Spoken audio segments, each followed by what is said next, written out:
kita akan terus bisa memakmur masjid yang sudah established ini seperti yang saya bilang gitu. Dan alhamdulillah Pak Siam menepati janji beliau mengajak teman-teman yang lain ke masjid. Ya, mudah-mudahan minggu depan Pak Ikroman juga mengajak teman-temannya. Minggu depannya lagi Pak Marzuki. Teman-teman Yahudinya. Siapapun teman-teman tersebut, insya Allah masjid kita akan makin makmur. Bukan cuma establish bangunannya, tapi establish kegiatannya, insya Allah ya. Alhamdulillah pada hari ini kita mengucapkan juga terima kasih kepada Bapak Siam Geng ya, anggotanya Pak Siam yang sudah berhadir ke sini dan menyumbang untuk masjid, insya Allah menjadi amal jariah Bapak-bapak, ibu-ibu sekalian, karena sebagaimana hadis yang sudah diucapkan oleh Ustaz Yahya berkali-kali bahwa hanya 3 nanti yang akan tersisa ketika kita menghadap Khalik, yaitu salah satunya adalah amal jariah. Ya, selain dari ilmu yang bermanfaat dan juga anak yang soleh yang selalu mendoakan kita. Jadi insya Allah amal jariah yang diberikan untuk masjid ini, selama masjid ini masih digunakan oleh orang Muslim, maka selama itu pula pahala akan mengalir kepada Bapak Ibu sekalian sampai Bapak Ibu juga meninggal dunia nanti di alam barzah. Pahala tersebut akan terus mengalir selama masjid ini masih digunakan oleh para jamaah. Oleh karena itu kewajiban kita sama-sama untuk terus memakmurkan masjid ini supaya tidak tutup, ya, dan supaya amal jariah kita terus mengalir. Dan bagi siapapun yang bersedekah terhadap masjid ini, selama masjid ini masih dipergunakan oleh kaum muslimin untuk kebaikan, insya Allah pahalanya akan terus mengalir kepada kita. Dan insya Allah pula dengan sedekah ini akan mempermudah semua kegiatan bapak-bapak sekalian, baik dalam bisnis atau apapun. Allah membukakan pintu rezeki, karena dengan sedekah, kata Ustaz Mansur, sedekah bisa menolak bala. Kalau kata Ustaz Yahya, istighfar bisa menolak bala. Jadi insya Allah dengan ada istighfar dan sedekah, pahala akan dijauhkan oleh Allah, bahaya akan dijauhkan oleh Allah Subhanahu wa taala, dan pintu rezeki dan keberkahan akan dibuka oleh Allah Subhanahu wa taala. Sekali lagi terima kasih, dan terima kasih juga sudah mau mendengarkan pengajian kita nanti yang akan disampaikan oleh Ustadz yang sudah sangat terkenal ya. Satu Ustadz yang agak modern, tidak pakai peci, ya, pakai jaket seadanya, modern beliau itu. Pak Usep dari Uin Sahid, kemudian satu lagi Ustadz kita yang sudah kita kenal semua ya, wajah beliau, bentuk tubuhnya dan kita kenal. Muhammad Yahya dari UIN Malang ya, insya Allah akan mengisi pengajian kita. Pertama untuk Ustadz, silakan menyambung pengajian kita di kitab yang Asrul Akhir ya, insya Allah 30 menit dipersilahkan. Boleh 25 menit Pak kalau udah kehabisan bahan, atau 20 menit juga boleh, tinggal apa-apa ya. Demikian dari saya, billahi taufiq wal hidayah. Assalamualaikum warahmatullahi wabarakatuh. Waalaikumsalam warahmatullahi wabarakatuh.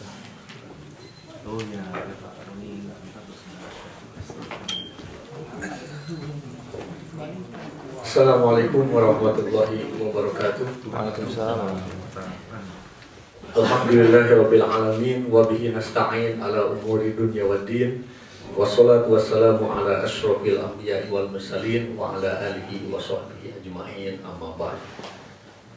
Bapak Ibu yang saya hormati senasib dan seperjuangan, alhamdulillah pada subuh kali ini kita bisa bersilaturahmi kembali, di mana tema yang akan saya ambil dari kitab Tafsirul Usril Akhir ini adalah silaturahmi. Dan pertanyaannya adalah, apakah silaturahmi itu sebagai tujuan atau sebagai alat? Tetapi saya ingin mengulang kembali sebentar mengenai topik yang saya sampaikan beberapa minggu yang lalu, yaitu tentang 7 jalan sab'u aqobat yang menanjak, yang sulit, yang dijadikan oleh setan sebagai jebakan dalam menghadapi kita supaya kita tergelincir ke jalan yang sesat. Yang pertama adalah akibatus syirki wal kufri, yaitu jalan syirik dan kufur. Jika setan tidak bisa merayu kita kepada kesyirikan dan kekufuran, maka dia akan mengambil jalan yang kedua, yaitu jebakan al-bid'ah fil i'tiqad, bid'ah dalam keyakinan, kemudian watarkil iqtida bin nabi wa ashabi, juga ingin meninggalkan sunat yang telah dilakukan oleh Nabi dan sahabat-sahabatnya. Jika kita tidak bisa digoda dalam jalan yang kedua itu, maka setan masuk kepada jalan yang ketiga, fabi amalil kabair, menggoda kita dengan dosa-dosa besar. Tidak bisa juga digoda, maka setan mengambil jalan yang keempat, birtikabis sogoir, membuat kita suka dengan dosa-dosa yang kecil. Tidak bisa juga kita digelincirkan ke arah itu, maka setan mengambil jalan yang keenam, fabil iktsar minal mubahat, yaitu suka dengan pekerjaan-pekerjaan yang mubah. Tidak bisa juga digelincirkan di situ karena kita taat beribadah, maka setan masuk fabita'ati lati guyuruha afdalu minha wa aqdamu azra, masuk ke relung di mana kita taat dalam beribadah dan digoda supaya kita berlebihan, dan kita menyangka bahwa sikap berlebihan dalam taat itu adalah lebih soleh daripada yang lain, padahal itu adalah jebakan daripada setan. Itulah 7 jalan yang menanjak, aqobat, yang dijadikan setan sebagai alat dalam menggoda kita. Pada pagi hari ini saya ingin beralih kepada tema silaturahmi. Kita lihat bahwa silaturahmi itu dari 2 kosakata, silatun dan raham. Kalau dalam ilmu balaghah, biasanya silaturahmi itu masuk ke dalam al-kinayah, lil-kuna, atau indirect expression, artinya pernyataan yang tidak langsung. Kalau bayangan kita silaturahmi, pasti dalam secara budaya mungkin berbeda. Kalau silaturahmi orang Sunda, kalau berkunjung ke rumah, kalau sebelum makan itu tidak enak gitu. Jadi bagaimanapun kita berkunjung, mesti paling tidak ya paling tidak karedok ya, petis gitu, kue ali ya. Silaturahmi ke situ. Tapi kata orang Jepang, kalau kita silaturahmi ke sana, kalau makan tuh terlalu menghambur-hamburkan. Jadi paling tidak dikasih keripik dengan air yang sedikit. Jadi pengalaman saya sendiri kalau berkunjung ke orang Maroko, itu makan, minum, sampai cuci tangan itu dikasihkan seperti teko gitu ya. Kemudian ada sabunnya gitu. Bahkan Pak Henry bilang kalau ngasih 1 piring ke orang Mesir, semua rahasianya dikeluarkan, apapun gitu. Masing-masing secara budaya silaturahmi berbeda, tetapi pada intinya sama. Dan intinya itu bisa kita lihat dari metanomi itu, pernyataan yang secara tidak langsung apa di dalamnya ada apa. Kalau kita lihat dalam bahasa Arab, silatun dari kata wasola. Wasola yasilu sil, sampai. Nah kalau sil, sampailah. Kalau silnya banyak, kalau dalam bahasa Arab, kudu jam'i mu'annasin gitu. Setiap bentuk plural itu jamak jadi mu'annas. Nah barangkali menjadi silatun ada tak marbutohnya, karena menggambarkan bahwa sampainya kita secara tubuh seperti ini itu adalah proses yang memerlukan waktu. Prosesnya itu banyak sampainya itu, sehingga menjadi jamak lah. Jadi silatun bukan lagi sil. Nah karena itu perlu kita lihat nanti bagaimana pembentukan silaturahmi secara tubuh yang ada pada diri kita. Kemudian kita lihat juga bagaimana pengertian silaturahmi secara sosial. Karena ajaran Islam mengajarkan kepada kita tauhid rububiyah, jadi tapi juga tauhid yang berupa sosial. Dalam segi kinayah, pengertian daripada silaturahmi adalah bukan hanya tentang perpaduan antara tubuh, tetapi juga setelah kita menjadi tubuh yang sempurna ini, bagaimana kita menghubungkan diri kita dengan orang lain, dan hubungannya itu apakah hubungan yang rasional atau emosional, itu yang perlu kita lihat. Jadi silaturahmi adalah kesadaran tentang dari mana asal tubuh kita, siapa yang menciptakan tubuh kita, kita harus sadar. Kemudian juga kita harus sadar secara sosial. Dalam berhubungan itu kita harus memakai hubungan yang emosional atau rasional. Tentu saja yang baik di sini adalah hubungan emosional. Kemudian dalam rangka apa sebenarnya Allah menciptakan kepada kita? Adalah dalam rangka saling kenal mengenal, lita'arafu. Kita tahu ayat yang menyebutkan sesungguhnya kami jadikan kalian laki-laki dan perempuan berkabilah-kabilah, bersuku-suku. Tujuannya adalah lita'arafu, untuk saling kenal mengenal. Karena itu pengertian silaturahmi tidak bisa adalah hidup sendiri, tetapi juga kita harus saling kenal mengenal. Pengertian silaturahmi adalah seperti yang dikatakan Pak Zul tadi, yang satu mengundang yang lain untuk sama-sama, misalnya berkumpul di masjid ini, itu juga sudah merupakan silaturahmi. Kemudian saling kenal mengenal, saling berterima kasih dalam rangka melaksanakan ibadah baik secara ritual maupun sosial.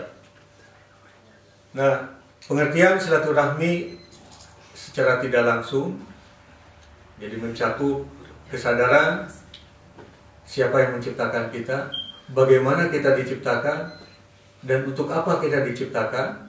Tentu saja tidak menghilangkan unsur daripada hubungan sosial tadi, ya, vertikal, karena agama adalah sikapnya vertikal, agama adalah sikapnya vertikal. Kemudian kita juga tidak lupa dengan hubungan horizontal kepada Allah.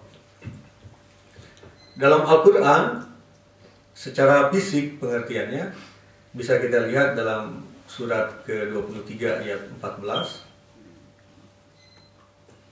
Pertama, kita diciptakan dari nutfah, ya. Nah itu seperti yang saya katakan tadi, silaturahmi itu hubungan secara fisik, hubungannya itu melalui beberapa proses dan waktu, karena banyak disambung jadi silatun ya, jadi jamak.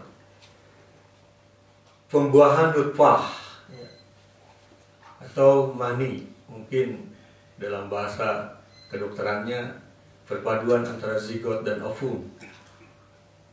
Kemudian lama-lama itu menjadi rahim. Nah, disitulah istilah rahim yang disebut dengan kafum uteri ya.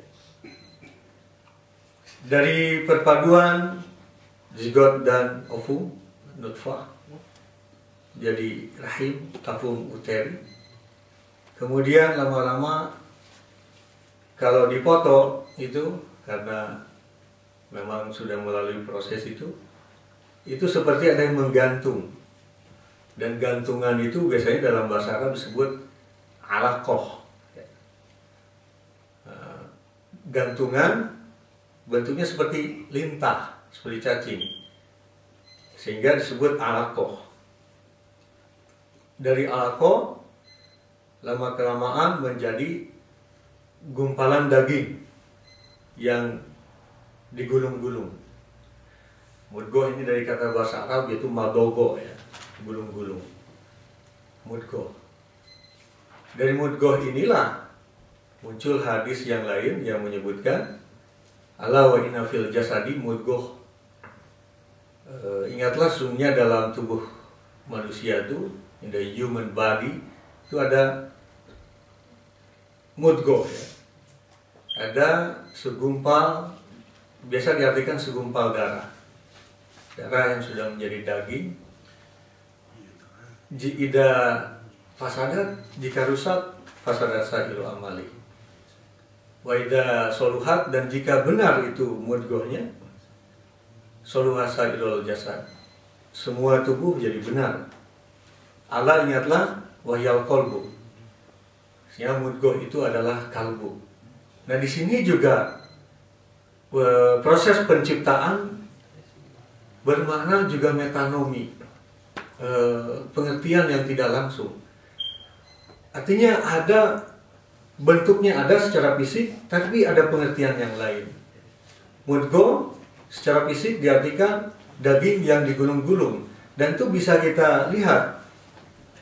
Mungkin ibu-ibu tentu saja pengalaman dalam hal ini, setiap kali datang ke dokter diperiksa itu seperti ada gantungan itu mudgoh.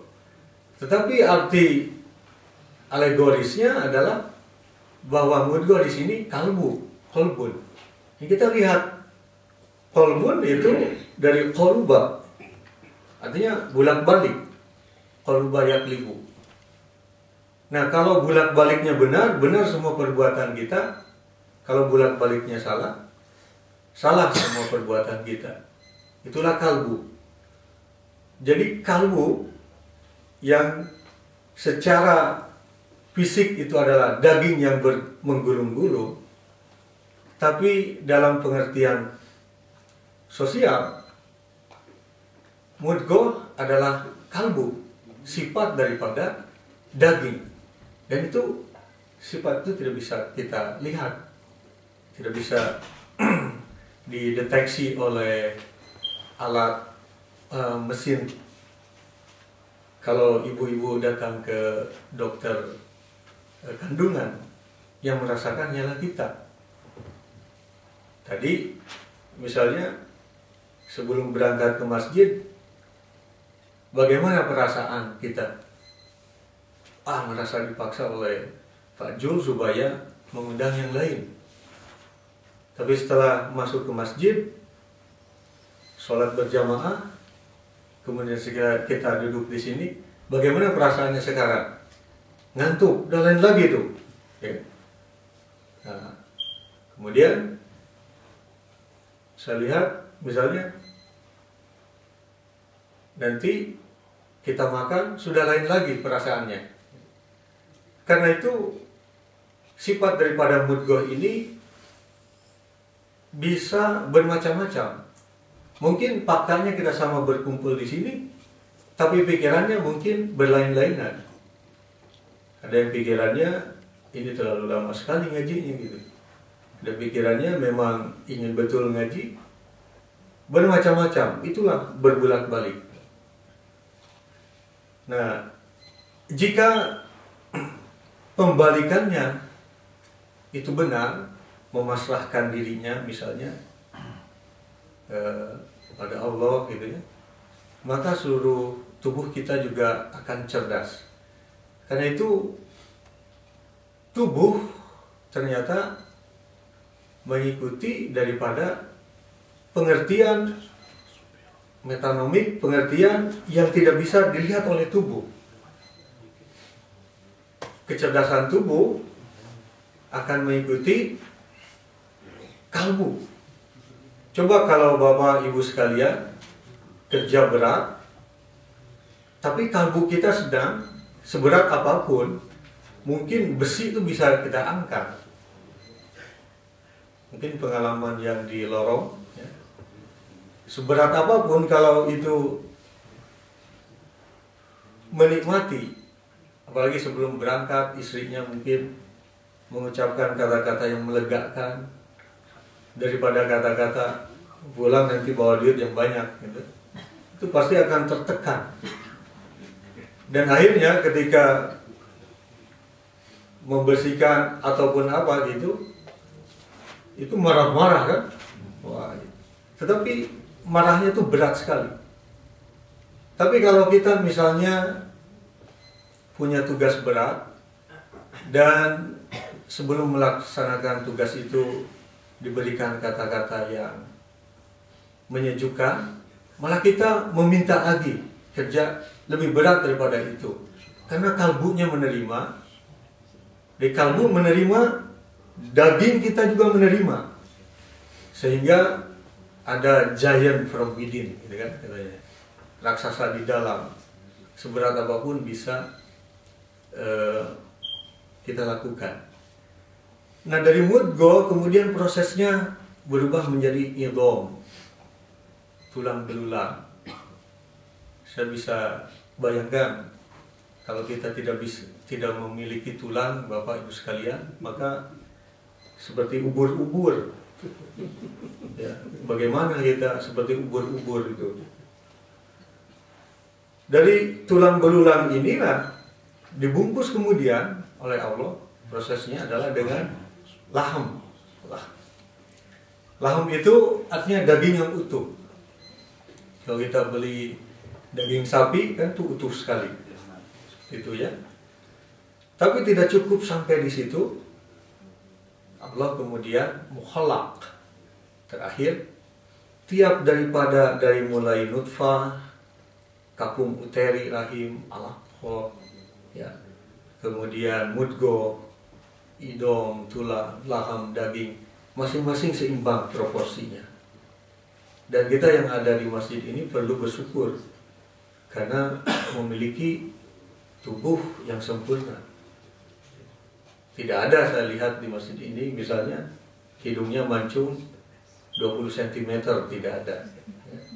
Semuanya pada porsinya. Jari-jarinya kita lihat coba. Ya, yang paling pendek adalah ibu jari atau yang mana? Bapak jari. Ya? Bapak jari. Bapak jari. Ya? Nah, bahkan yang paling tinggi ini itu juga bermakna banyak.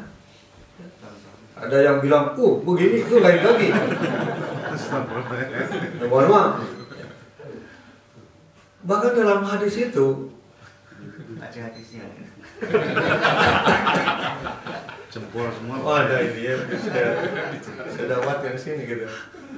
Jadi kalau kita bicara sama mukmin, kemudian kita pegang besi, sambil kita tunjuk-tunjukkan ke hidungnya, mau apa kamu? Mau apa kamu? Nah, itu diharamkan surga bagi kita gitu. Coba bayangkan, Pak.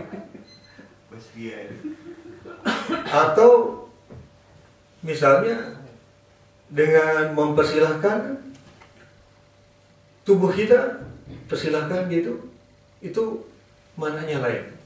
Kalau dulu saya waktu nyantri, mungkin Pak Henry, itu ada ujian mengajar. Jadi kalau sama murid itu, kalau menyuruh ke depan atau apa, nggak boleh kita diam. Tangan juga harus bereaksi. Silakan maju ke depan, harus begitu. Nggak ada, misalnya silakan maju ke depan, kan nggak ada gitu kan. Atau kamu maju ke depan, kan nggak ada gitu.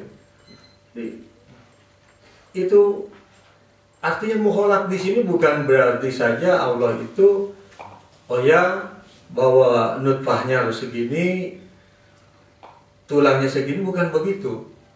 Tapi dalam sosial juga gerakan tubuh kita tuh harus proporsional.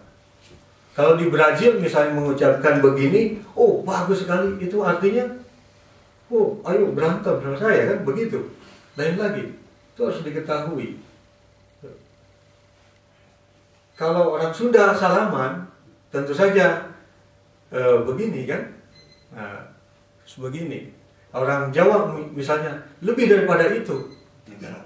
Tetapi saya memakai seperti itu kepada orang misalnya dari Puerto Rico, apa kaget gitu kan.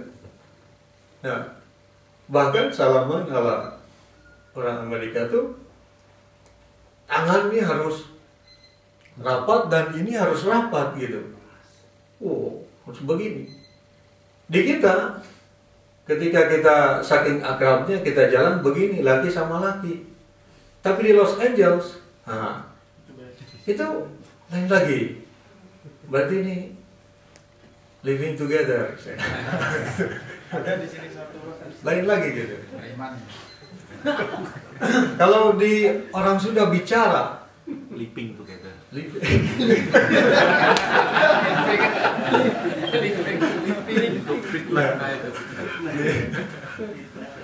Ya, kalau orang Sunda itu kalau bicara misalnya itu kan tidak bisa saling tatap muka itu. Yang sopan itu pasti kita sebagai junior ya harus menundukkan kepala gitu kan.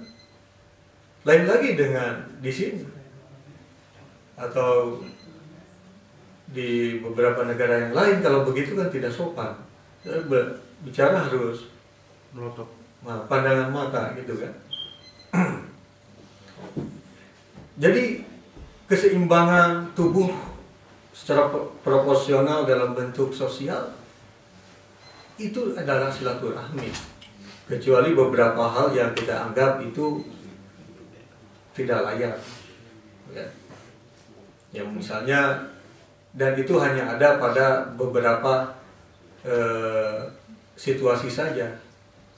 Misalnya kalau kita lihat basket NBA, salamannya itu kan dada dengan dada. Loncat tuh. Ibu-ibu di sini salaman di masjid kan nggak cocok.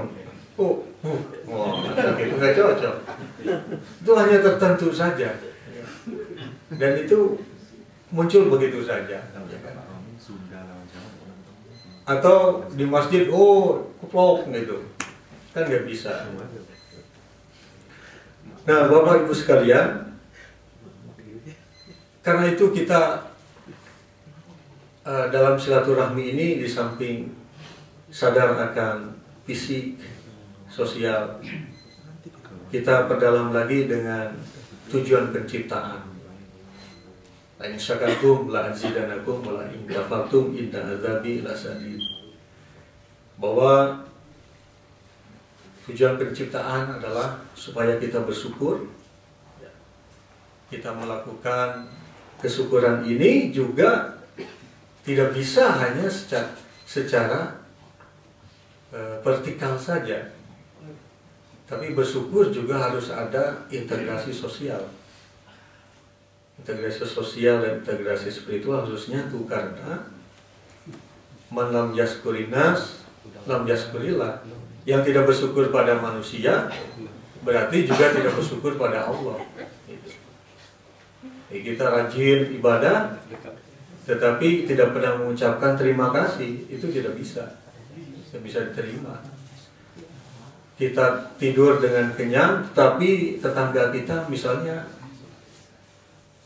punya uang, sih punya itu, lauk juga punya, tapi beras habis, lupa, nggak kelihatan, belum beli, kita nggak tahu, kita tidak sharing misalnya, itu juga sudah mengurangi nilai silaturahmi. harus saling kenal mengenal, dan kenal mengenal di sini bukan berarti kenal email-emailan dan sebagainya, tapi apa yang dibutuhkan orang itu adalah bagian daripada kenal mengenal. Apakah apa yang ingin orang lain pahami dari kita, istri ingin dipahami apa oleh kita, kemudian suami ingin dipahami apa oleh istri, itu ada silaturahmi. Jika itu sudah tidak ada, istrinya sudah ada cerita nih, istrinya ini dia seorang raja, kemudian tiba-tiba raja ini sudah lama ya, berkeluarga, ketemu sama raja lain dan dikatakan, oh bau ketek gitu ya. Raja ini pulang ke rumahnya dan ketemu sama istrinya, marah-marah, kamu kenapa kok ini gitu, gak pernah bilang sama saya malu sekali.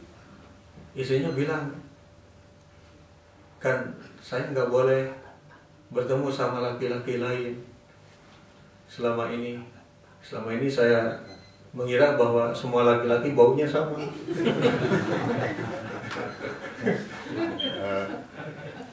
Ya. Jadi Bapak Ibu sekalian, kita perlu sekali harus mulai rajin sholat 5 waktu, tapi assalamualaikum ke kanan kiri untuk silaturahmi jangan lupa. Bahkan Nabi selalu mengabsen, oh si ini siapa, si ini kemana, gitu. Nabi selalu mengabsen begitu. Nah, terakhir, bagaimana penting daripada silaturahmi ini?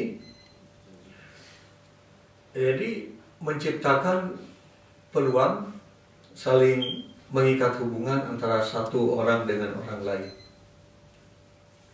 Peluang itu harus kita kejar.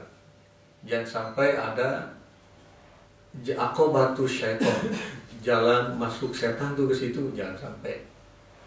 Supaya jangan sampai ada gangguan itu, hubungan yang terbaik mungkin di sini adalah hubungan emosional yang disebut dengan intimate association. Coba kita sekarang pikirkan saja, kita ke masjid, ya, ada yang pakai bis, ada yang dijemput seperti saya, gitu.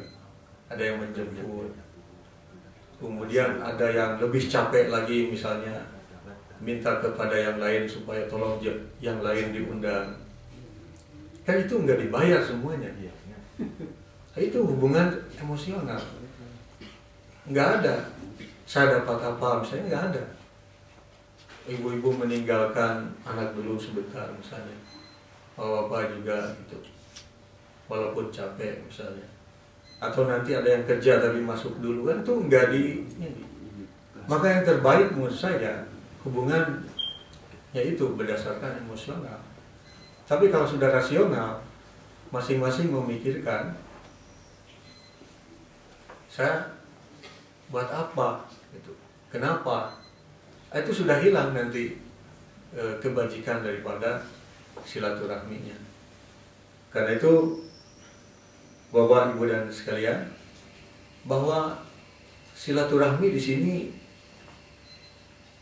adalah alat bagi kita untuk supaya kita lebih banyak bersyukur kepada Allah, dan syukur kepada Allah itu kita selalu waspada ya, dan sadar kita berasal dari mana, proses penciptaan kita bagaimana, kemudian kita juga sadar setelah kita diciptakan secara sempurna ini, kita harus baik hubungan antara satu dengan yang lain. Sekian, wabillahi taufiq wal hidayah, wal inayah. Wassalamualaikum warahmatullahi wabarakatuh.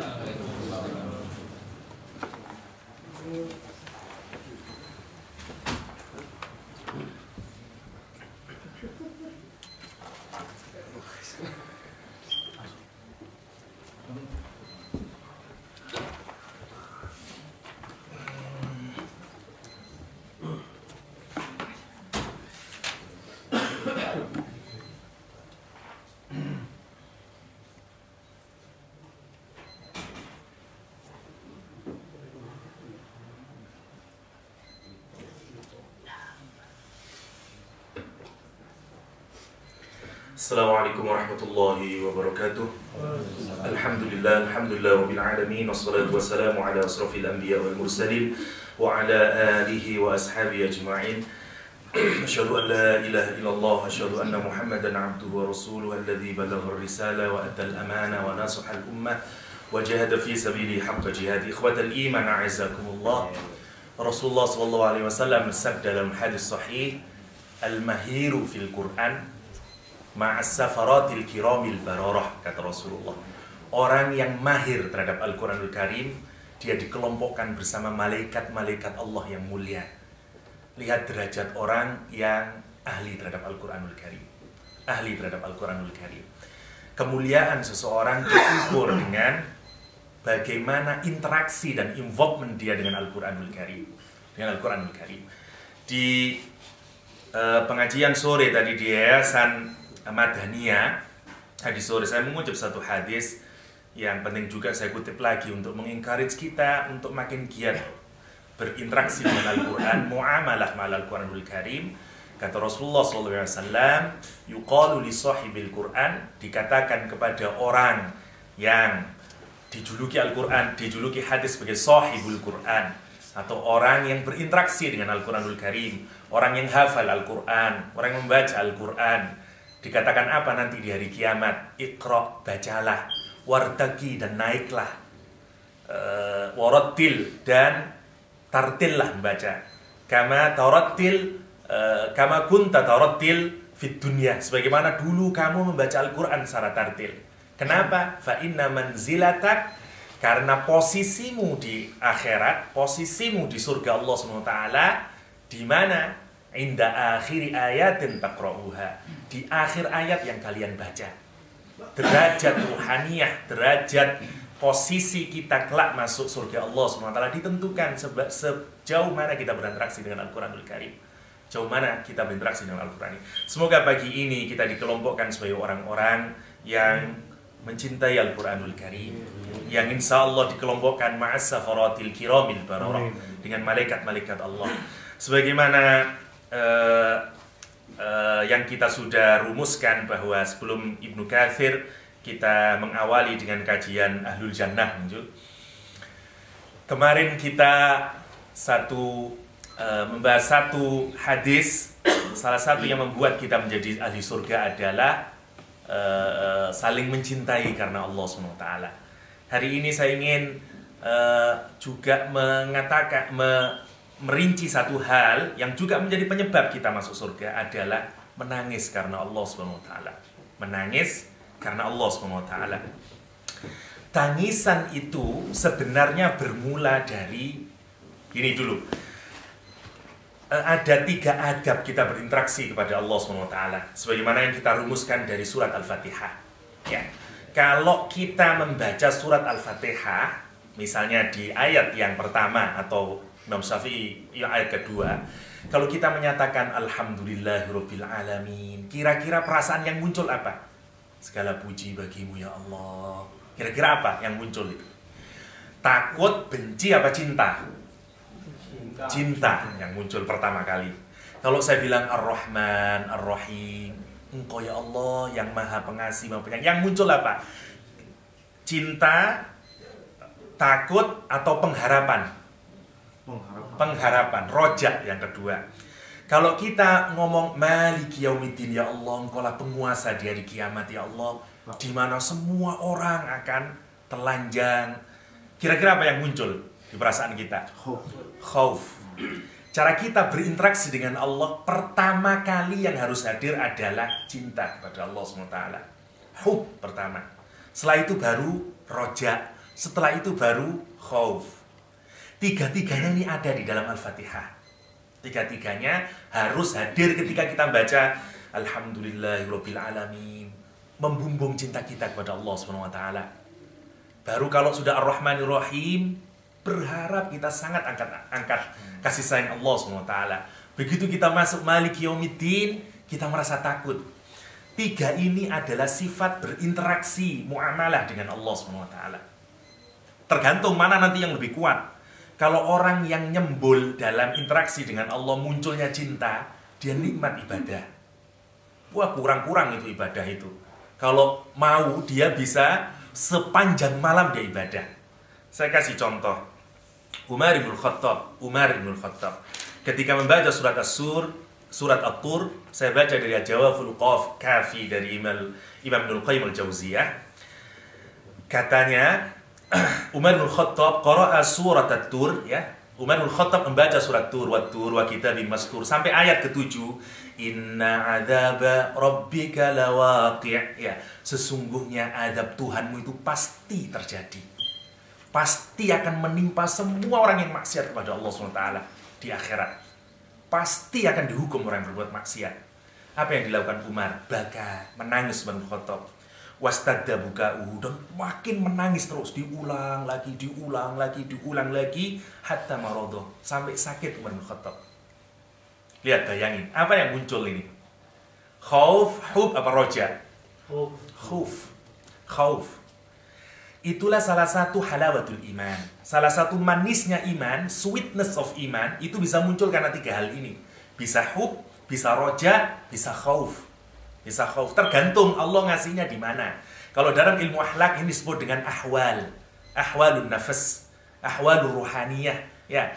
Apa namanya? Keadaan ruhani kita yang memang oleh Allah dikasih. Kalau orang itu ibadah kepada Allah, ada nikmatnya. Sama lah orang maksiat aja ada nikmatnya, masa ibadah ada nikmatnya? Orang minum loh ada nikmatnya. Saya kalau minum 1 kerat, wah enak flying misalnya. Wong maksiat aja mesti nikmat, masa ibadah ada nikmat? Kalau tidak nikmat, pasti ada yang salah dalam ibadah kita. Ya, kalau orang itu ibadahnya benar, akan muncul 3 ini. Kalau 3-3-nya muncul, subhanallah itu. Subhanallah. Kenapa Nabi Muhammad bisa sholat sampai kakinya pecah itu kenapa? Karena ada 3 hal ini. Karena ada hal 3 ini. Kenapa Umar bisa merenungi surat At-Tur sampai nangis hingga sampai sakit? Karena ada khauf, ada roja, dan seterusnya. Lah, karena itu di dalam hadis riwayat Imam Tirmidzi, Rasul menyatakan, yang penting untuk kita renungkan, saya pernah membacakannya tapi saya ulang lagi, cirinya orang kalau mengharap kepada Allah. Saya ingin ngambil 1 poin saja tentang roja. Keinginan kita untuk sungguh-sungguh berharap kepada Allah SWT.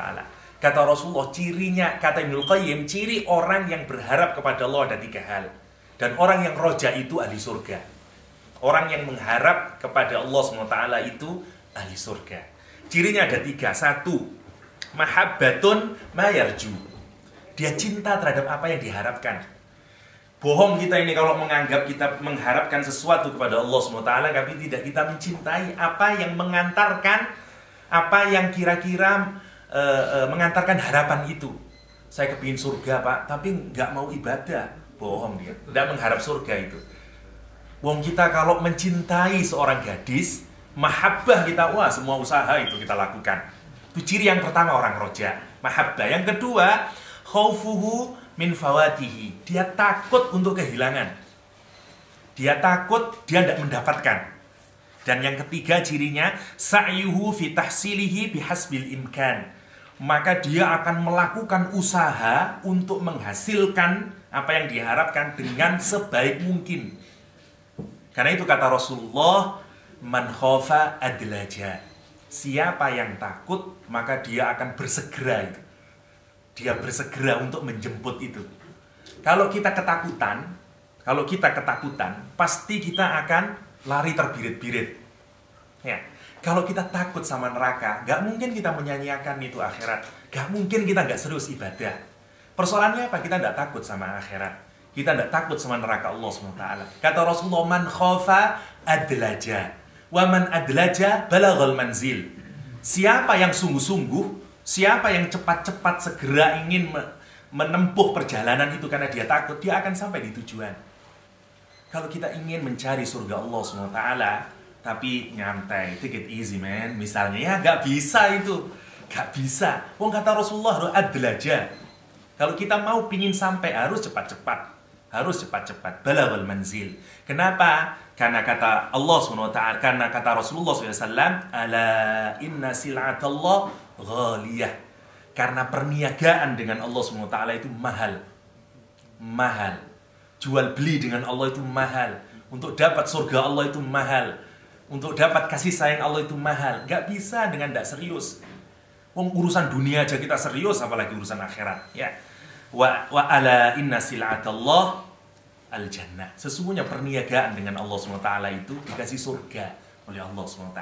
Karena itu kita disuruh serius. Ketika Rasulullah SAW membaca surat Al-Mu'minun, innal ladzina hum min khasyati rabbihim musyfikun, sesungguhnya orang-orang beriman itu dia takut kepada Tuhannya, ya, dia takut. Walladzina hum bi ayati rabbihim yu'minun, terhadap ayat-ayat Allah dia iman. Walladzina hum bi rabbihim la yusyrikun, terhadap Allah dia tidak pernah memberikan syarikat.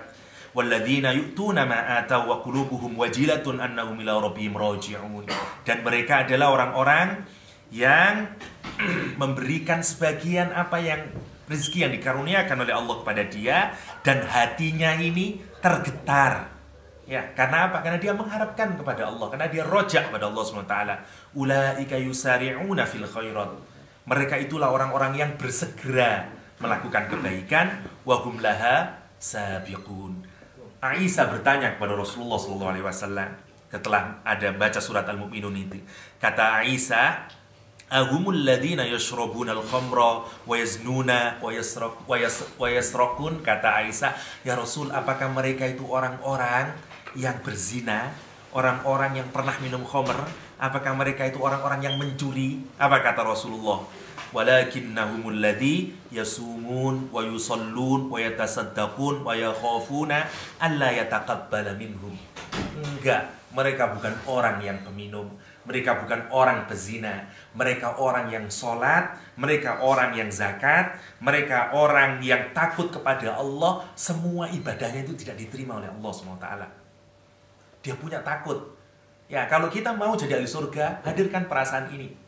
Merasa kita belum beribadah apa-apa. Ya, kalau kita bukan merasa, memang kenyataannya belum ibadah. Ya, kalau kita ini sampai kita punya perasaan we did nothing to Allah SWT. Kita belum apa-apa di hadapan Allah SWT. Saya ingin encourage kita untuk mengcompare diri kita dengan para sahabat Rasulullah SAW. Umar bin Khattab yang sampai sakit, sementara Utsman bin Affan. Karena idza waqafa 'alal qabri, kalau Utsman bin Affan itu pergi ke kuburan, yabki hatta tabattala lihyatuhu. Dia akan menangis hingga semua jenggotnya ini basah. Kalau Utsman bin Affan pergi ke kuburan, setiap dia berhenti di kuburan, dia nangis hingga semua jenggotnya ini basah. Jenggotnya basah. Wa qala, apa kata dia? Lau annani bainal jannah wan nar la adri ila ayyatihima yu'mar bi. Oh, diriku ini, kata dia,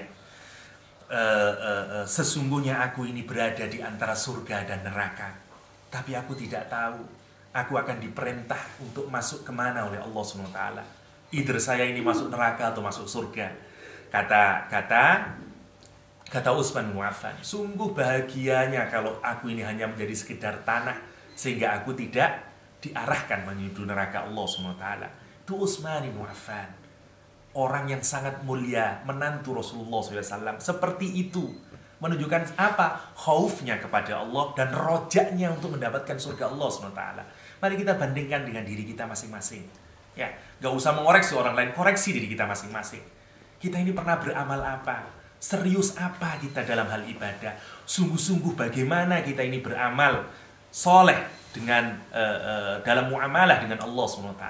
And yet, khauf tidak hadir di dalam hati kita, rojak belum hadir di dalam hati kita. Ya, kita malu kepada orang-orang soleh yang mestinya harus menjadi role model dalam kehidupan kita. Ali bin Abi Thalib. Diriwayatkan, kata Ali bin Abi Thalib, ada dua hal yang membuat saya ini sering kali menangis. Yang pertama, tulul amal, panjang angan-angan. Nantilah kalau saya begini, saya akan ibadah. Kalau saya begini, nanti begini. Ya, iman yang hanya nanti, bukan bercita-cita, hanya angan-angan. Ya, dalam bahasa Arab namanya amani. Ya, tapi bukan anaknya Pak Ade Faisal. Ya, namanya amani. Orang-orang Yahudi digambarkan di dalam Al-Quran itu cara imannya begitu. Nanti, amani saja. Nantilah Pak, kalau misalnya saya naik pangkat, insya Allah lah saya rajin ke masjid. Begitu naik pangkat ya nggak ada ke masjid. Nantilah Pak, kalau bayaran saya naik, saya ke masjid. Nantilah Pak, kalau saya si kecil ini sudah besar lah, saya insya Allah ke masjid. Itu namanya amani. Terus saja, nggak akan bisa selesai orang kayak begitu itu. Nanti kalau anaknya sudah gede, ada lagi. Pak karena ngantarin sekolah, nah tambah lagi. Namanya amani. Ya. Tulul amal. Yang kedua, ittiba'ul hawa, mengikutkan hawa nafsu kita. Apa kata Ali bin Abi Thalib, fa amma tulal amal fayunsal akhirah. Ya, kalau panjang angan-angan itu melupakan akhirat. Wa amma ittiba'il hawa, sementara mengikutkan hawa nafsu itu akan menghalangi kita terhadap kebenaran. Terus apa? Lihat ini kata-kata yang menarik dari Sayyidina Ali. Kata Sayyidina Ali,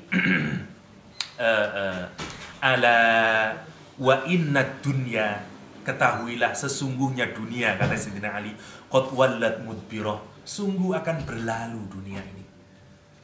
Ingatlah, camkanlah, kata Sayyidina Ali, dunia ini pasti berlalu. Wal akhirah qad asra'at muqbilah, dan sesungguhnya akhirat itu akan segera datang di depanmu, akan menjemputmu, akan menjelang sebentar lagi, sangat cepat itu, kata Sayyidina Ali. Walikulli wahidin minhuma banun, dan setiap masing-masing surga dan neraka itu memiliki anak-anak yang akan masuk ke dalamnya. Apa kata Sayyidina Ali? Fakunu min abna'il akhirah, maka jadilah kalian anak-anak akhirat. Wala takunu min abna'id dunya, jangan jadi kalian anak-anak dunia. Fa innal yaum amalun wala hisab, karena hari ini di dunia ini ada amal tapi belum ada hisab. Wa ghadan, besok ketika kita sudah di akhirat, hisabun wala amal, ada hisab tapi kita tidak bisa lagi beramal. Hari ini pompong belum dihisab oleh Allah, beramallah sebelum besok sudah dihisab oleh Allah dan kita tidak bisa lagi memperbaiki, kita tidak bisa lagi beramal. Ini untuk mengingatkan kita bagaimana cara kita untuk menjadikan diri kita ini ahli surga. Tanamkan perasaan cinta, tanamkan perasaan khauf, tanamkan perasaan roja di dalam hati kita. Sungguh-sungguh khauf yang benar-benar takut akan ancaman Allah SWT, takut akan nerakanya Allah SWT, roja karena kita sangat mengharap keselamatan dan kebahagiaan di dunia wal akhirah, juga kita cinta kepada Allah SWT. Itu yang harus ada. Saya pernah bercerita tentang Abdurrahman bin Auf, orang yang sangat kaya raya, sahabat kaya raya. Ketika akan makan, apa yang dilakukan oleh Abdurrahman bin Auf? Dia bilang, qutila Mus'ab bin Umair wa huwa khairum minni. Ya Allah, sudah meninggal Mus'ab bin Umair dan dia lebih baik dariku. Kalau Mus'ab bin Umair itu bajunya saya tarik ke atas, kakinya kelihatan. Kalau bajunya ketika syahid ini, ketika meninggal, bajunya saya tutupkan kakinya, kepalanya kelihatan. Dia menangis. Terus Abdurrahman bin Auf bilang, qutila Hamzah wa huwa khairum minni. Sungguh telah meninggal Hamzah bin Abi Thalib dan dia lebih baik dariku. Apa kata Abdurrahman bin Auf? Thumma busita lana minad dunya ma busita, au u'tina minad dunya ma u'tina, a'tana minad dunya ma u'tina. Apa kata dia? Sungguh telah dilapangkan dunia ini sebagaimana adanya. Ya, saya ini telah diberi rizki dari dunia ini seperti ini. Ya, saya kaya raya dan seterusnya. Apa katanya Abdurrahman bin Auf? Wa qad khasina an takuna hasanatuna ujjilat lana. Apa katanya?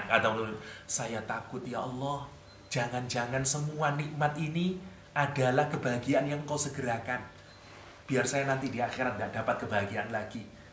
Lihat itu Abdurrahman bin Auf, orang yang jago ibadah, jago sedekah, itu aja masih ketakutan gitu.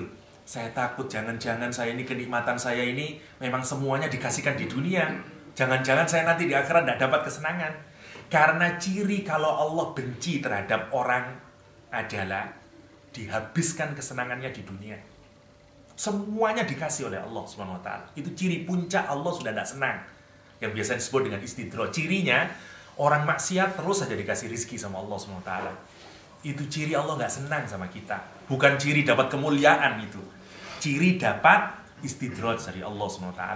Ya, hati-hati dengan itu. Hati-hati. Makanya kata Rasulullah SAW ketika Umar bin Khattab menangis dan mengatakan kepada Rasulullah SAW bahwa Kisra berdiri dengan duduk di sini dengan emasnya, ya. Dan raja-raja semua dalam keadaan enak, sementara Rasulullah berbekas dengan pelepah kurma. Apa kata Rasulullah? Mereka itu kaum yang Allah segerakan nikmatnya, sementara kita adalah kaum yang menyisakan kesenangan kita untuk akhirat. Ya, astabqi thayyibati lil akhirah. Makanya itu kata-kata terkenal dari Umar bin Khattab. Aku sisakan kebaikanku untuk akhirat. Aku sisakan kenikmatanku untuk akhirat. Dunia bukan tempat bersenang-senang, tapi tempat menabur kebajikan. Kalau kita hanya menggunakan dunia untuk senang-senang, nanti di akhirat nggak bisa senang-senang lagi. Nggak bisa senang-senang lagi. Karena itu, jadikan akhirat sebagai tujuan, sebagaimana orang-orang soleh. Tuba, kata Rasulullah dalam hadis riwayat Imam Tabrani dengan sanad hasan, sungguh berbahagia orang yang apa? Malaka nafsah, yang memiliki jiwanya. Dia bisa kontrol dirinya. Wa wasi'ahu baitu, yang lebar rumahnya. Dikasih nikmat di dunia, dia bisa ngontrol nafsunya. Wa baka ala khoti'ati, dan dia bisa menangisi kesalahannya. Itulah orang yang paling berbahagia. Di dunia enak, dia bisa ngontrol syahwatnya, dan dia bisa menangisi kesalahannya. Kalau kita bisa 3 hal itu, tuba, kita berbahagia itu. Sungguh kemuliaan orang yang diberikan 3 hal itu. Ya, 3 hal itu. Semoga kita digolongkan orang-orang yang diberikan kehidupan yang mudah di dunia ini, diberikan rizki yang banyak, yang bisa membuat alat kita untuk makin ibadah kepada Allah SWT. Kita mampu mengontrol diri kita, mengontrol hawa nafsu kita, dan kita bisa menangisi kesalahan-kesalahan kita dalam taubat dan istighfar kita. Amin ya rabbal alamin. Kita lanjutkan ke tafsir Ibnu Katsir. Pagi hari ini kita sampai di ayat 117 ya. Bismillahirrahmanirrahim. Badi'us samawati wal ard wa idza qada amran fa innama yaqulu lahu kun fayakun. Kun fayakun. Ya. Badi'us samawati wal ard. Ya. Allah lah yang menciptakan langit dan bumi. Langit dan bumi.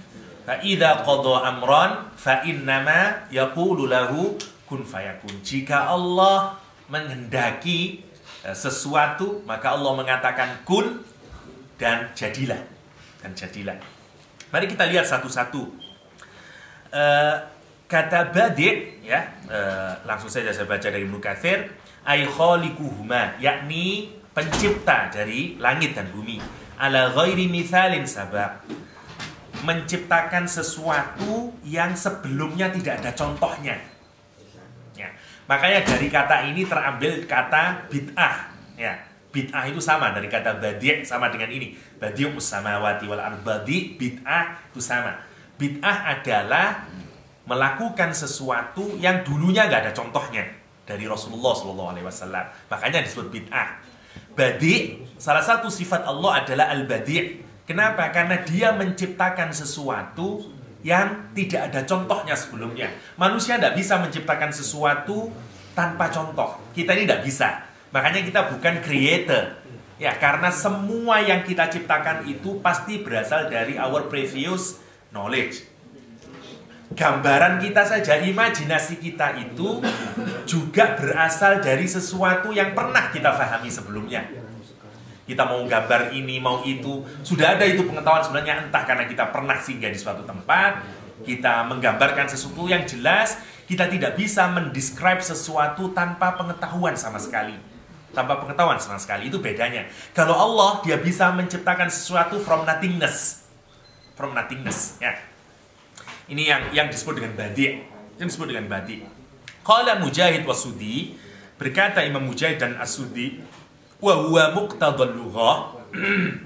Kata badi' itu sesuai dengan makna literalnya, ya, sesuai dengan makna lughahnya. Wa minhu yuqalu lisyai' al-muhdas, yaitu dikatakan kepada sesuatu yang baru. Yang baru. Bid'atun, ya, dikatakan terhadap sesuatu yang baru dengan istilah bid'ah. Sama, memang semacam itu maksudnya. Kama jaa fi sahih Muslim, ya, sebagaimana ada hadis di sahih Muslim, fa inna kulla muhdatsatin bid'ah wa kullu bid'atin wa kullu bid'atin dhalalah, ya. Karena segala sesuatu yang baru itu adalah bid'ah dan semua bid'ah itu adalah menyesatkan. Wal bid'ah ala qismain, kata Ibnu Katsir, bid'ah itu dibedakan menjadi dua hal. Taratan takunu bid'ah syar'iyyah, yang pertama bid'ah syar'iyyah, kaqaulihi fa in kull, sebagaimana hadis yang tersebut di atas, ya, setiap hal yang baru adalah bid'ah dan setiap bid'ah adalah dhalalah. Wa taratan takunu bid'ah lughawiyah, dan yang kedua adalah bid'ah secara bahasa saja. Ya, kaqaulu amiril mukminin, sebagaimana kata-katanya Umar bin Khattab radhiyallahu an jam'i iyahum ala salati tarawih wa istimrarihim, ketika Umar bin Khattab bisa mengumpulkan orang untuk melakukan sholat jamaah tarawih dan mengulanginya lagi sampai menjadi tradisi. Ketika Umar bin Khattab menyatakan ni'matul bid'ah hadhihi, sebaik-baiknya bid'ah adalah ini, yang dimaksud oleh Umar bin Khattab menurut Ibnu Katsir bukan bid'ah dalam pengertian syarak, tapi bid'ah dalam pengertian bahasa. Ya, kenapa? Karena apa yang dilakukan Umar bin Khattab bukan sesuatu yang baru dalam agama. Kenapa? Karena sholat tarawih berjamaah juga pernah dilakukan oleh Rasulullah SAW. Ya, jadi bukan hal yang baru. Cuman upaya untuk mengumpulkan banyak orang sampai kemudian bisa berjamaah sholat tarawih, that's new thing. Itu yang usaha yang baru. Itu yang disebut oleh Umar bin Khattab sebagai ni'matul bid'ah hadhihi. Ni'matul bid'ah hadhihi. Makanya Ibnu Katsir menyebut itu sebagai bid'ah dalam makna bahasa. Yang qala Ibnu Jarir, ini yang menarik, kemudian di kalangan para ulama kalam terjadi perbedaan pendapat.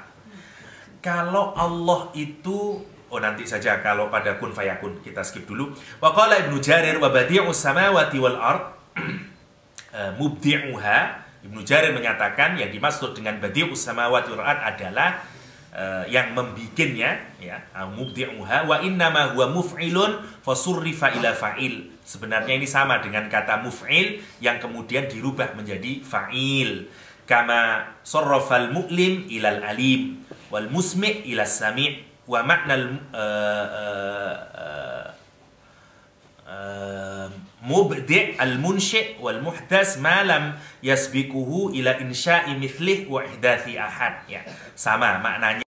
Yang disebut dengan mubdi' adalah orang yang menumbuhkan, memunculkan, menghasilkan sesuatu yang baru yang belum ada sebelumnya, atau tidak ada seorang pun yang pernah membikinnya, kira-kira kayak begitulah.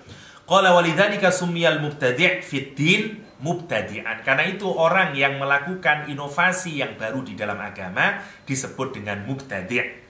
Lihdasihi fihi ma lam yasbiq, karena dia melakukan hal yang baru yang sebelumnya tidak pernah ada. Ilaihi ghairi. Wa kadzalika kullu muhdatsin fi'lan aw qawlan la yataqaddamu fima, sebagaimana hal yang baru itu bisa berupa perbuatan atau ucapan yang sebelumnya belum ada orang yang mendahului. Fa innal arab tasmiyahu mubtadi'an. Orang Arab menyebutnya sebagai mubtadi'an. Wa min dzalika qawlu aksha tha'labah. Dalam makna ini sama dengan ucapan Aksa Tha'labah fi madhi Hudah bin Ali al-Hanafi, ketika dia memuji Hudah bin Ali al-Hanafi. Pujiannya adalah yud'a ila qawli sadatir rijali idza ibdau lahul hazma aw ma sya'ahu ibtada'a. Ya. Kalau di pesantren ada lagunya namanya Bahar-Bahar, ya. Apa ini? Yud'a ila qawli, ya gimana lagunya ini, ya? Saya kok lupa ini. Lupa lagi Bang Gun. Bakar apa namanya ini, Pak Henry mungkin bisa. Saya lupa, ada bakar-bakar istilahnya kalau dalam ilmu syair itu. Enggak, lupa lah. Ya. Kata orang Arab disebut atau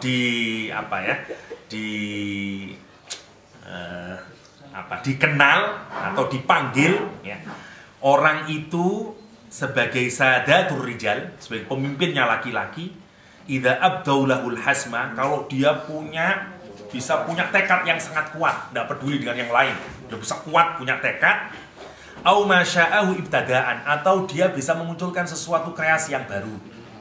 Nah, baru dia disebut sebagai laki-laki itu, kira-kira gitu. Kalau bisa punya tekad yang kuat dan bisa menghasilkan sesuatu yang baru.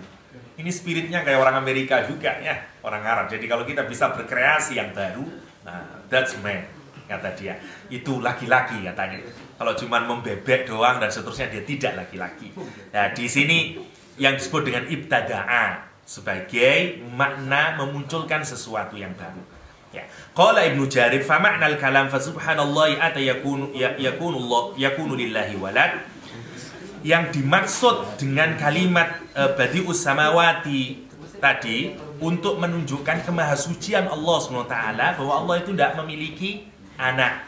Lihat ayat ini 117 bermula dari klaim orang-orang Yahudi, Nasrani dan orang pagan kafir Quraisy yang mengklaim bahwa Allah itu memiliki sifat-sifat yang tidak layak diatributkan kepada Allah. Sebagaimana misalnya mereka menganggap bahwa Allah memiliki anak, ya, orang Yahudi menganggap Allah memiliki anak, Nasrani menganggap Allah memiliki anak, dan seterusnya.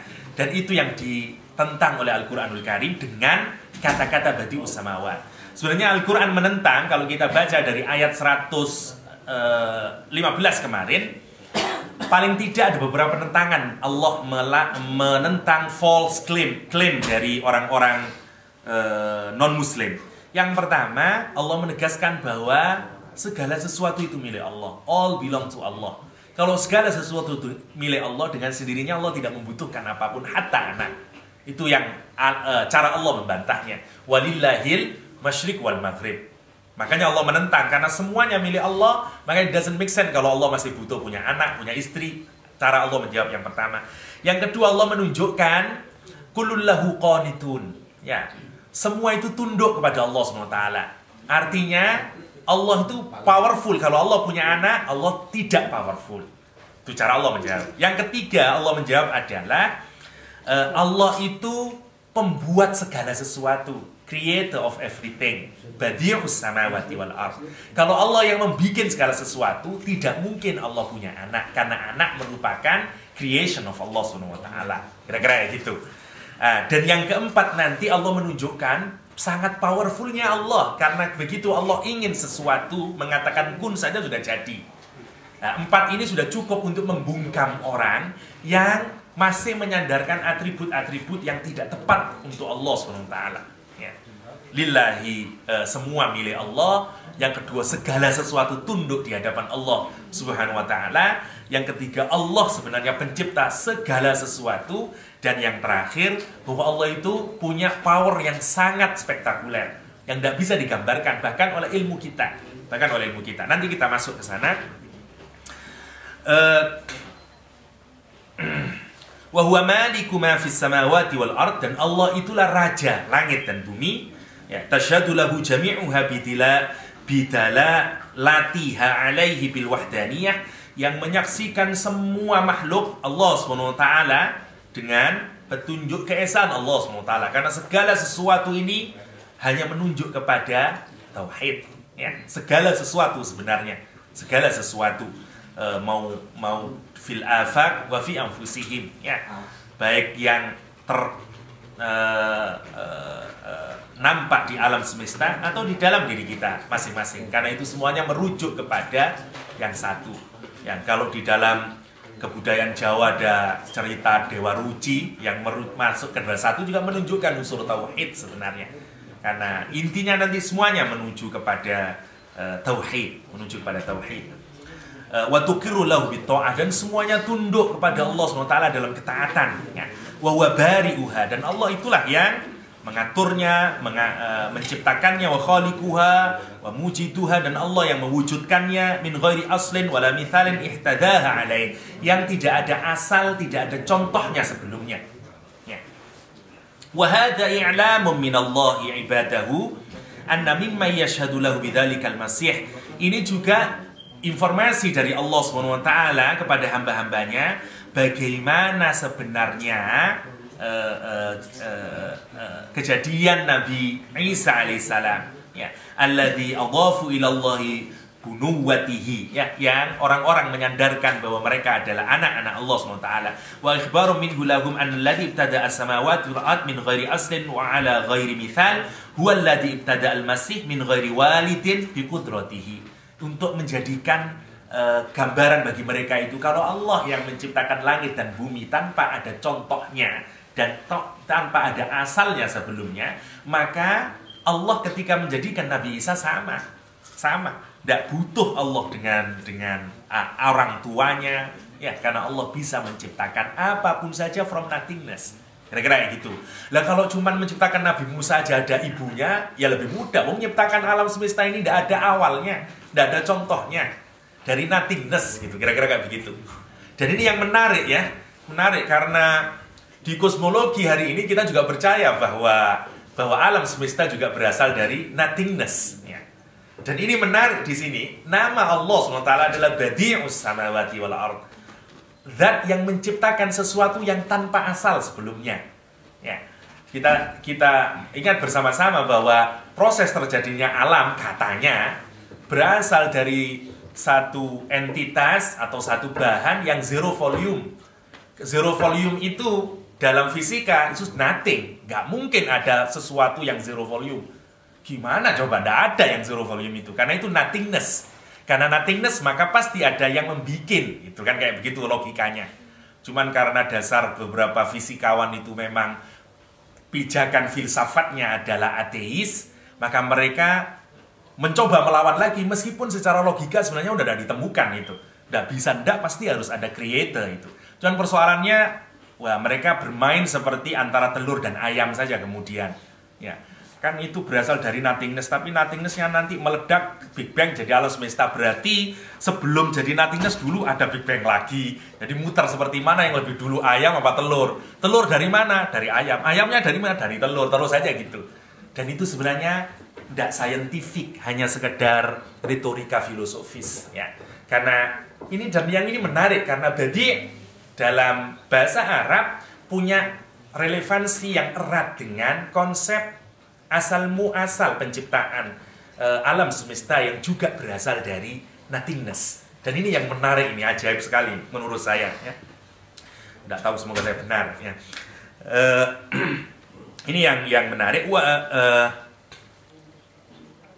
Wa hadza min Ibnu Jarir rahimahullah, dan ini pendapat Ibnu Jarir rahimahullah, kalamun jayyid wa ibaratun sahihah. Kata Ibnu Katsir memuji Ibnu Jarir, ini adalah pernyataan yang mantap, yang hebat, dan tamsil, pemberian contoh yang sangat bagus, yang sangat tepat.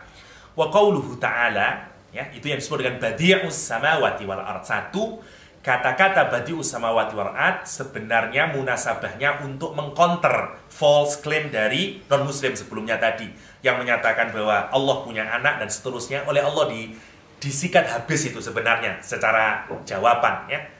Kalau kamu nggak bisa nggak bisa diterima akal kalau Nabi Isa itu bisa jadi manusia tanpa ayah, coba dong pikirin alam semesta itu, kira-kira gitu kata Allah SWT.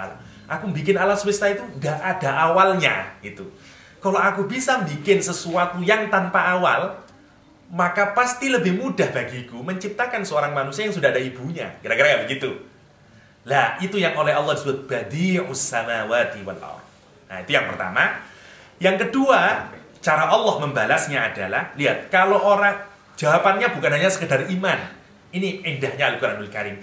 Kenapa? Karena Al-Quran itu memang diperuntukkan oleh semua orang. Ada orang yang cukup dengan iman, karena hatinya bersih. Allah menyatakan ini dia percaya, taslim. Tapi ada orang yang baru iman itu kalau otaknya ini udah terima. Dan itu dilayani oleh Al-Quranul Karim.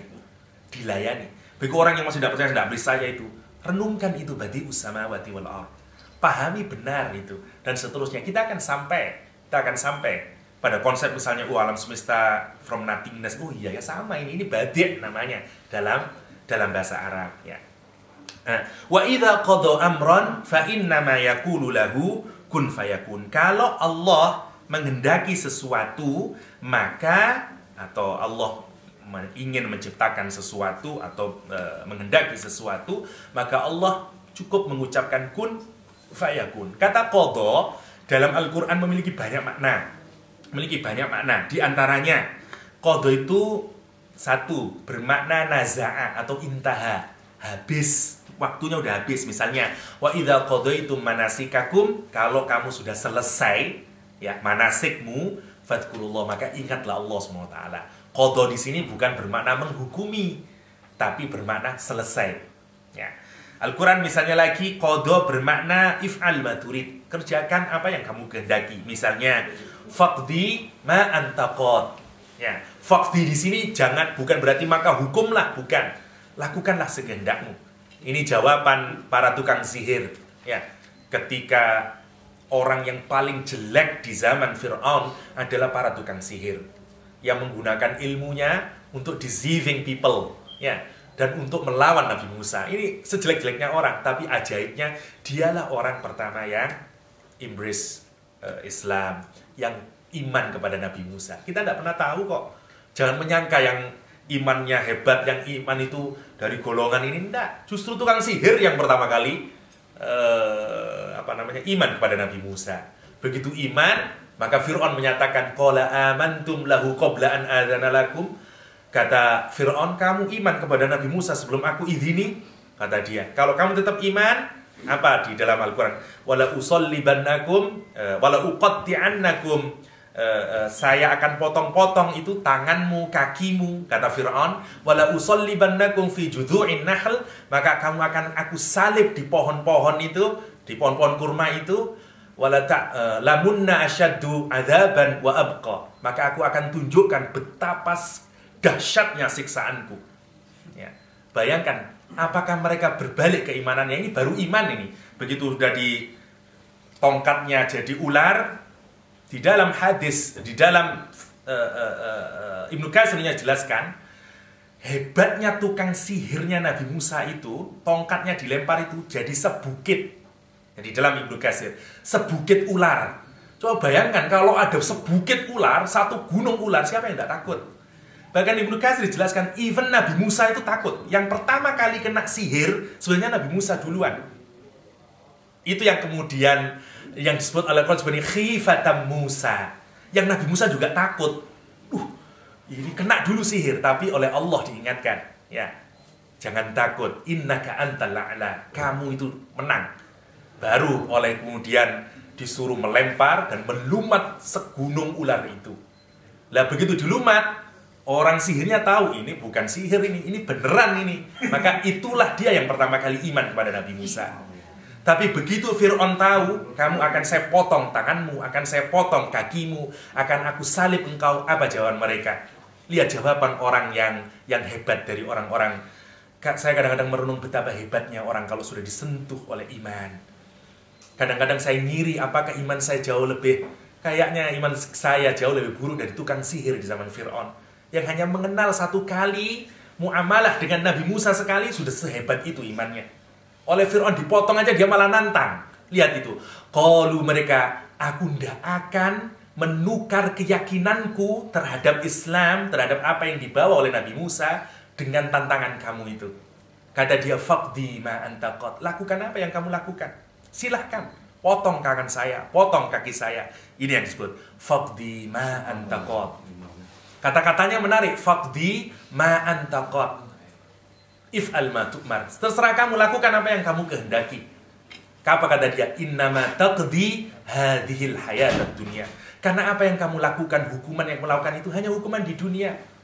Saya bukan hidup untuk di dunia, saya hidup untuk di akhirat. Lihat, memukau sekali imannya tukang sihir yang hanya satu melihat mukjizat Allah. Al-Quran ini mukjizat Nabi Muhammad SAW. Kita melihatnya tiap hari, membacanya tiap hari. Kalau iman kita begitu tipis, apa yang salah dalam hati kita? Kenapa kita tidak punya kekuatan iman seperti tukang sihir di zaman Nabi Musa? Ini yang menjadi pertanyaan bagi kita semuanya. Nah, ada lagi qadha bermakna al-maut, ya. Banyak macam-macamnya, saya singkat saja. Di antara lain lagi yang umum makna qadha itu adalah menghakimi, ya, berhukum. Nah, di kalangan para mutakallimin terjadi perbedaan. Lihat, Allah menyatakan kalau Allah menghendaki sesuatu, menginginkan menciptakan sesuatu, Allah cukup berkata kun fayakun. Nah, para ulama kemudian berkata, ini sama sebenarnya ini sebenarnya tidak terlalu penting untuk kita diskusikan, tapi tidak apa-apa lah, meskipun agak sedikit teologis dan filosofis, ya. Imam Asy'ari misalnya menyatakan bahwa mereka percaya, sama dengan kosmologi modern hari ini, bahwa Allah menciptakan sesuatu itu dari ketiadaan. Memang benar-benar tidak ada. Tetapi begitu Allah menginginkan sesuatu, itu langsung terjadi sudah.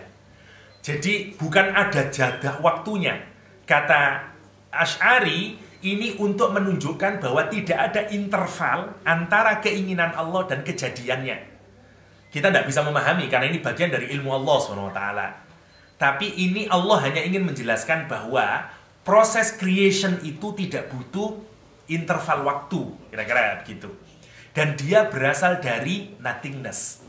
Sementara Imam Maturidi menyatakan, ya nggak mungkin. Kalau sesuatu itu berasal dari nothingness, kenapa Allah menyatakan kun fayakun? Ketika ngomong kun, itu kan berarti referring to something. Katanya Imam Maturidi. Ini debat teologis, tapi pernyataannya cukup menarik. Kata Imam Maturidi, kalau Allah menyatakan jadilah, berarti kan ngomong kepada something yang sudah ada sebelumnya. Loh, tapi somethingnya itu apa? Belum ada barangnya. Nah, ini kan bulat itu jadinya. Makanya kata ulama-ulama salaf tidak senang dengan debat teologis itu. Nggak ada faedahnya kecuali hanya untuk mengasah pikiran saja. Istilahnya intellectual exercise kira-kira, tapi nggak ada hubungannya dengan iman. Tapi kalau, ya bagus juga sebenarnya kalau mau kita sandingkan dengan konsep filsafat hari ini, atau dengan bagaimana kosmologi modern misalnya, karena cukup menarik untuk bisa disambung-sambungkan. Kata Imam Maturidi, hampir kayak Plato menyatakan bahwa sebenarnya Allah itu, kata Imam Maturidi, sudah memiliki ide di dalam konsep. Jadi sudah ada konsepnya, dan begitu ngomong di alam realitas maka menyatakan kun fayakun. Ya, kun fayakun, adanya itu di alam idenya Allah SWT. Ya, kita nggak usah jelimetkan itu, it's not important. Ya, tapi yang jelas ini untuk menunjukkan begitu mudahnya Allah menciptakan sesuatu, sehingga menyatakan kun fayakun, kun fayakun. Jangan berpikir gimana ya Nabi Isa kok bisa begini. Itu sangat kecil di hadapan Allah SWT. Kira-kira kayak gitu. Wa idza qada amran fa innama yaqulu lahu kun fayakun. Yubayyinu bidzalika ta'ala kamala qudratihi wa 'azima sultanihi. Ini Allah ingin menjelaskan kepada kita semuanya sempurnanya kekuasaan Allah dan agungnya kekuasaan Allah SWT. Wa annahu idza qaddara amran wa arada kaunuhu fa innama yaqulu lahu kun ay marratan wahida fayakun ay fayujad ala wafaqi ma arad. Kalau Allah menginginkan menciptakan sesuatu, maka Allah menciptakan kun satu kali saja, maka kemudian jadi sesuai dengan apa yang dikehendaki oleh Allah SWT. Sebagaimana Al-Quran menyatakan, innama amru idza arada syai'an ayyakula lahu kun fayakun, di surat Yasin. Wa qala ta'ala, misalnya di surat An-Nahl, innama qawluna li syai'in idza aradnahu an naqula lahu kun fayakun. Atau di surat yang lain, di surat Al-Qamar, Allah menyatakan wama amruna illa wahidatin kalamhil basar. Sesungguhnya perkaraku, kalau Allah ingin menjadikan sesuatu itu hanya seperti kedipan mata, kalamhil basar, kalamhil basar. Wa nabbah ta'ala bidzalika aidan ala annahu khalaqa Isa bi kalimatih. Ini juga menunjukkan bagaimana Allah SWT menciptakan Isa dari kalimatnya, ya. Kun, dari kalimat kun, fakana kama amarahullahu ta'ala, kemudian jadilah sebagaimana yang diperintahkan oleh Allah SWT. Karena itu Allah menyatakan inna mathala Isa indallah, sesungguhnya perumpamaan Nabi Isa di sisi Allah kamathali Adam, sebagaimana Allah menciptakan Adam, Khalaqahu min turab, Allah ciptakan dari debu, dari tanah. Summa qala lahu kun fayakun. Kemudian Allah berkata, kun, jadilah, fayakun, maka jadilah. Surat Ali Imran 59. Walhasil satu, bahwa ayat 117 adalah jawaban Allah SWT terhadap klaim yang keliru dari kalangan non-muslim tentang atribut-atribut yang dialamatkan kepada Allah berkenaan dengan bahwa Allah memiliki anak. Al-Quran menentangnya dengan jawaban yang sangat paripurna. Satu, bahwa Allah mampu menciptakan sesuatu yang belum ada apapun sebelumnya. Dan karena itu terlalu mudah bagi Allah menciptakan seorang manusia yang lahir tanpa seorang ayah atau tanpa seorang ibu atau tanpa kedua-duanya. Lawang Allah bisa menciptakan jagat raya ini tanpa sesuatu. Dan kalau Allah menciptakan sesuatu, menginginkan sesuatu, tidak butuh Allah terhadap interval waktu, dan begitu sangat mudahnya sebagaimana dilukiskan dengan kata-kata kun fayakun. Semoga ayat 117 ini meyakinkan kita betapa kuasanya Allah SWT dan makin merendahkan kita di hadapan Allah SWT untuk makin ditumbuhkan sifat roja, khauf dan cinta yang sejati kita kepada Allah SWT. Dan Allah wa iyyakum ajma'in. Assalamualaikum warahmatullahi wabarakatuh.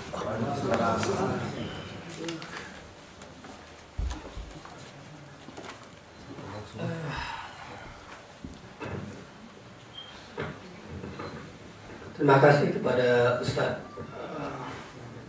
Usep dan Ustaz Yahya. Alhamdulillah sangat banyak pelajaran yang mungkin bisa kita petik pada hari ini. Ada tadi tentang silaturahmi dari Ustaz Usep, dan beliau juga menyinggung tentang hati. Ya, kita melihat hati yang dibolak-balik oleh Allah Subhanahu wa taala. Oleh karena itu kita diajari doa oleh Rasulullah sallallahu alaihi wasallam. Apa kata Rasulullah? Ya muqallibal qulub, tsabbit qulubana. Ya Allah, Engkau yang membolak-balikkan hati, tetapkanlah hati kami kepada agama Islam. Bisa saja tadi orang penyihir menjadi muslim, bisa saja sekarang kita menjadi orang-orang yang datang ke masjid. Bisa-bisa kita mendapat husnul khatimah ketika kita mengakhiri hayat kita.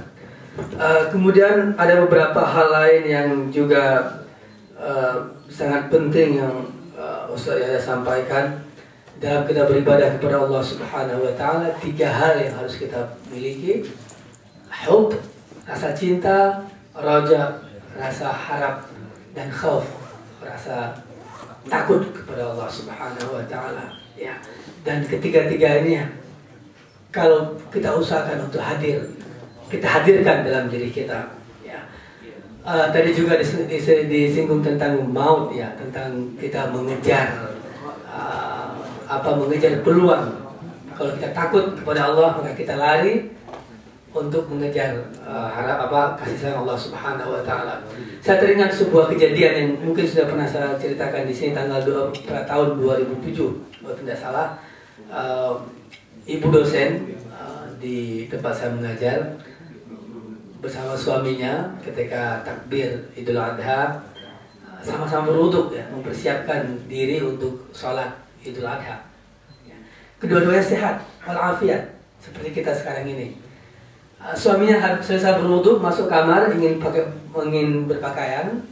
Kemudian istrinya, yang kemudian istrinya itu dosen dari YN, masuk ke kamar, melihat suaminya terus tersungkur, jatuh, meninggal dunia.